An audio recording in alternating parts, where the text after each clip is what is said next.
Shalom, selamat pagi. Puji Tuhan, kita dikumpulkan dalam kondisi yang sehat.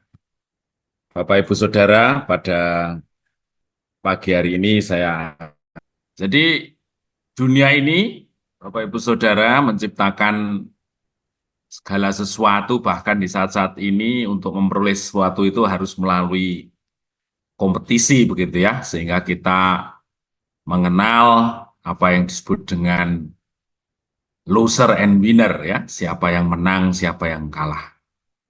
Untuk menduduki satu jabatan, kita diperhadapkan pada satu seleksi, ya. Ada beberapa calon yang menjabat hanya satu. Bahkan dalam perkembangannya untuk mencukupi kebutuhan kita pun juga seringkali kita dihadapkan pada hal itu.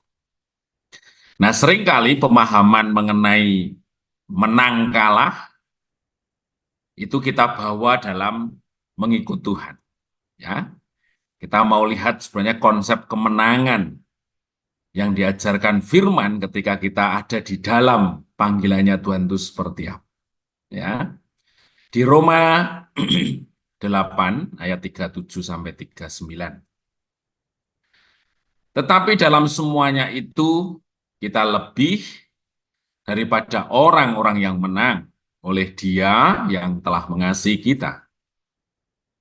Sebab aku yakin bahwa baik maut maupun hidup, baik malaikat-malaikat maupun pemerintah-pemerintah, baik yang ada sekarang maupun yang akan datang, atau kuasa-kuasa, baik yang di atas maupun yang di bawah bumi, ataupun sesuatu makhluk lain, tidak dapat memisahkan kita dari kasih Allah yang ada dalam Kristus Yesus. Jadi di ayat 37 di sini, dalam semuanya itu kita lebih dari pemenang, itu sebenarnya kita belajar di firman ada latar belakangnya. Ya. Jadi kita kenal betul siapa Paulus. Sewaktu dia bertemu dengan Tuhan, dia masuk dalam panggilan pelayanan, itu suatu hidup yang sangat dinamis dengan berbagai persoalan masalah yang dia hadapi, tapi dia terus berjalan dalam panggilan. Ya. Di ayat 35, 36, siapakah yang dapat memisahkan kita dari kasih Kristus? Penindasan, kesesakan, penganiayaan, kelaparan, ketelanjangan, bahaya, atau pedang. Apakah semuanya ini hanya dituliskan Paulus berupa satu kalimat dalam firman? Gitu? Tidak tentunya ya. Kita belajar dari firman, semuanya ini sudah dialami oleh Paulus. Ayat 36, seperti ada tertulis, oleh karena engkau kami ada dalam bahaya maut sepanjang hari. Kami telah dianggap sebagai domba-domba sembelihan.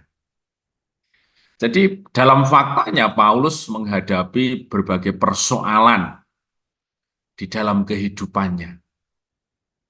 Dan persoalan itu tentu tidak cocok ketika kita definisikan menang atau kalah dengan versi kehidupan saat ini, di mana kehidupan itu berkompetisi untuk memperoleh sesuatu, begitu ya. Tetapi untuk bertahan hidup saja, agar dia lepas dari usaha pembunuhan dari orang-orang Yahudi, ya, bagaimana orang Farisi selalu mengadakan jebakan terhadap Paulus, begitu. Itu adalah persoalan keseharian yang dihadapi oleh Paulus. Tetapi disukatakan aku lebih dari pemenang. Gitu. Jadi artinya adalah seperti apa yang dimaksud Paulus. Jadi di sini katakan bahwa iman pengharapan Paulus jauh melebihi dari apa yang dia alami, dia lihat, dia rasakan. Nah, ungkapan di dalam semuanya itu kita lebih daripada orang-orang yang menang, itu sebenarnya menyatakan kalau di dalam kompetisi dikatakan, wah, I am a winner, saya pemenang, karena dia memperoleh sesuatu, ya, dia memperoleh penghargaan, dia memperoleh satu puji-pujian, dia berhasil menduduki sesuatu yang dia inginkan dengan mengalahkan yang lain, gitu ya. Tetapi ungkapan menang yang disampaikan Paulus itu menyatakan sesuatu yang memang tidak equal seperti itu, tapi nilainya jauh lebih luar biasa.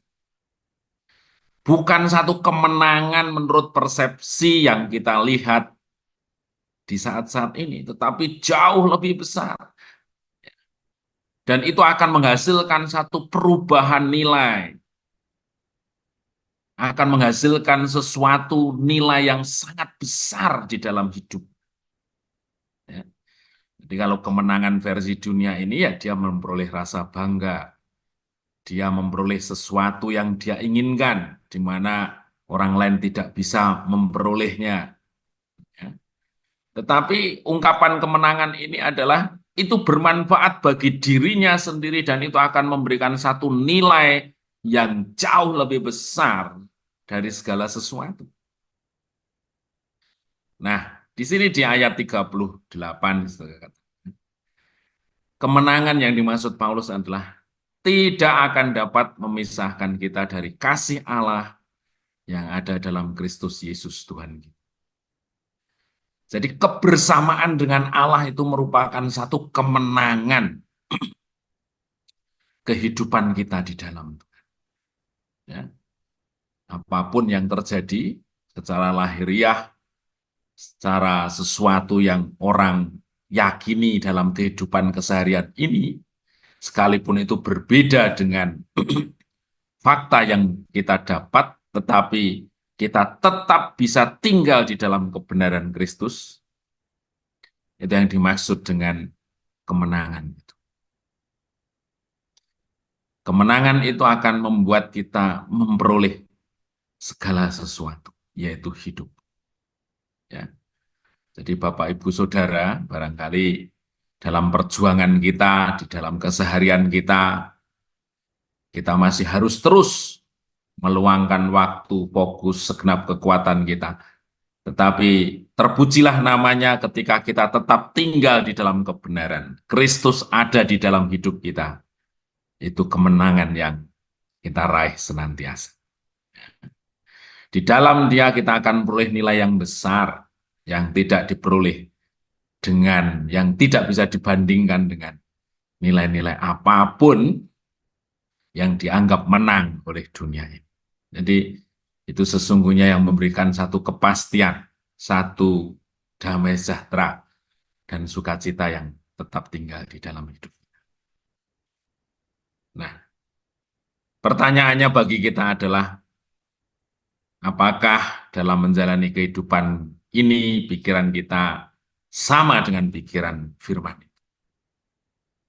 Apakah seringkali kita terperangkap dengan pola pikir kemenangan dunia ini sehingga ketika kita tidak memperolehnya, kita tidak bisa menikmati kemenangan sejati di dalam Kristus?